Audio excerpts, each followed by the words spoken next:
Ciao. Out and built the Super Chef. 1/4 pound of lean beef, pickles, onions, tomatoes, catsup, dressing, and fresh lettuce. It's the most all-out... My problem is when we play Wheel of Stuff later, I'm going to want to make sure I turn turn it back on. Because, you know, if there's one thing people love, it's hearing that annoying noise when you spin the Wheel of Stuff. Jeff Gamet is here with us, everybody. Jeff Gamet, podcasting and tech Ronin. We decided earlier this week. And if you don't know what I'm talking about, tune into earlier this week, because that is a thing you can do. I think I'm going to get business cards that actually have that as a title. Cool. Is that okay? That's fine with me. Hey, man, you know what? I'm just sitting here spewing ideas. You take whichever one you want and run. So you have alluded a couple of times this week to back when we could do such things and stuff like that. Mm-hmm. This year was to say this year was an interesting year would be the king of understatements, maybe.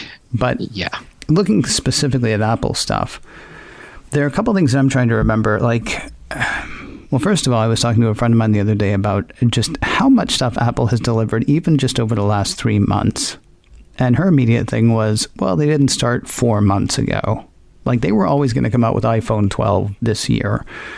They were always going to come out with, the other stuff. They were going to make the move to the M1 this year. And this was independent of. It's not like in June they said, I think we could pull off going to Apple Silicon. I mean, this is an idea that Apple has been working on for a while. It's all ideas that Apple's been working on for a while. And yet I find myself amazed at the number of things that they've been able to deliver or announce and deliver since September. We're talking about, Apple Watch Series 6, Apple Watch SE, of course, the new Apple Watch operating system. There are the 4 iPhones in the move to 5G. There are the 2 iPads. There's the Apple One Premium Bundle. Apple One Services Bundle, which of course has 3 different levels there. Mm-hmm. There is the move to the M1. There are the 3 new computers. There's Apple Fitness, which is theoretically a thing that's coming. They're still producing television and acquiring other television to keep people, on board.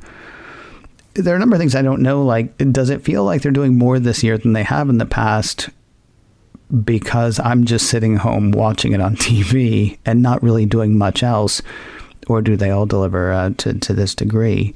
And this was all born of thinking about the 3 events that Apple has had over the past 3 months. There was the Time Flies event, there was the High Speed event, and the One More Thing event. And you can talk about any of that stuff that you want to. Originally, we were going to talk about just the events, and I do want to get to that, especially talking to you, because I know you've been to more of those, or I believe you've been to many more of those than I have. But am I misremembering? I mean, do we always get as much at the end of the year as we're getting at the end of this year, or has this been kicked up a notch or two? I think it's been kicked up a notch or two. I mean, yes, we knew that iPhones would be coming because that happens every year. Right. We expected a new Apple Watch. Because that happens every year since the first one, I guess. Yeah. And of course, we knew that the new operating system releases were coming, both for Mac, iPhone, iPad, just across the board. Everything was getting a new operating system. Right. So we had that. Now, new Macs at the end of the year, sometimes it happens, sometimes it doesn't. Mm-hmm. And this year, we got 3 new Macs on brand new processors, meaning the M1 Apple Silicon. Right. And we got the HomePod Mini.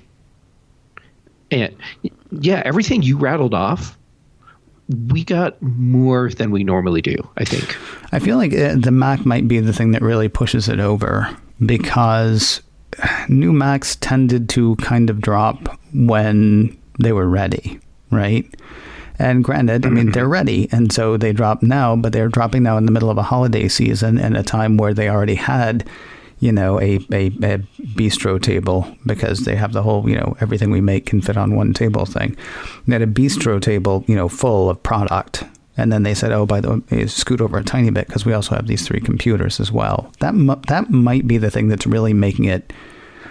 Okay, well, now it's just, I don't want to say gone too far, but now it's like it gets hard to keep up with after a while. Well, we also have a different way of getting these announcements than we've had in the past. Mm-hmm. So I think in previous years, what we would have gotten would have been a really big event with everything, or potentially the iPhone and Apple Watch as a combined event, and everything else as a combined event. But this year, because Apple didn't have the ability to have all these media people show up in Cupertino, excuse me, and come to these events, they turned them into these highly produced, really slick videos that we all sat down and watched. And so we ended up with more actual events than I think we would have had. I don't remember off the top of my head. HomePod Mini, the new iPads, and the watch were all in the Time Flies event, weren't they? Or, yeah, see, I'm misremembering now. No, yeah, HomePod Mini came later. Okay. Well, I know it came later, but so it was announced later? It was announced later. Okay, so it was announced at the high-speed event. Yes. Okay. Yes. That's the part that's confusing me, because it's hard to, but I just answered my own question. Because you were saying maybe we would have the watch and the phone at the same time. It feels to me like their emphasis on 5G, especially with their newfound partnerships, plural, with Verizon, that you have to have the iPhone be by itself, except no, you don't, because they did the HomePod Mini at that event too. So never mind. Talk to me about the events themselves, and not to be, assuming that we all get better, assuming that we find a way to, stop this pandemic, and assuming that we have a few years of everything's fine now, I think that we do go back at some point to an event occasionally at Apple Park. That said, has this become like the regular way that Apple does events now? I think this is the new regular for Apple events. And actually, I hope this is the new regular for Apple events. Okay, tell me why. I don't even bother telling me the reason that you think it is yet. Tell me why you hope that, because almost everybody I've talked to is like, gee, I really hope not, but I think it could be. Tell me why you hope it is. I hope it is because it's much easier and more convenient for everyone that's going to be covering the event, but also because it is so slick and it is so well produced that you don't have this dead space where you have something that doesn't work, or where you have the switchover between who's talking and who's going to do a demo. You don't have the demos that go on too long where we're like, please get this company off the stage so that Air Force One can come out and talk again. Right. It's just, everything is fast, everything is tight, and it just, we've gone from these things where we were saying, holy crap, Apple just did a 2-hour event and this is what we got out of it, down to it starts on time, 58 minutes later, it's done. Yeah. And that's it. There's a way of, and I was talking this over, I think, with Allison Sheridan a couple of weeks ago now, where I feel like I came away from the Apple, the one for the M1, the One More Thing, with a bit more of an understanding about how like an 8-core processor works, which may sound crazy, but I mean, when they did the your 4 cores that are high performance, 4 cores that are high efficiency, when they explained that, I was like, oh, okay. I don't come out of that an expert, but I feel like I came out of it with more of an understanding. And one of the things that Allison was talking about, honestly, was the fact that we had an event where they didn't say gigahertz. And it didn't occur to me that they hadn't used a lot of the terminology that they normally use. But I felt like they told me the things I needed to know, like 2.5 times faster.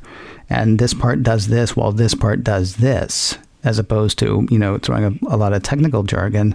And then having like an illustration up on screen that is moving with the guy who's talking, as opposed to, So Tim Cook or Craig Federighi or whoever, hits the next slide, but the cameraman's still on Federighi, not on, the slide. Mike Rose, I think last week, said that they are creating the educated consumer that they want to have show up at the store. Oh, I love that. Yes. Okay. Yes, that's a great observation, and I agree completely. Yeah. Also, I don't feel left out anymore because we're all left out. I know people are still getting special invitations and still people are still getting special whatever. But I also know that, the guy from the New York Times is sitting in front of his Apple TV going, wait, is this stuck for everybody or is it just me? Oh, no, it's everybody, because look at Twitter. Everybody's going, why is it stuck? Yeah.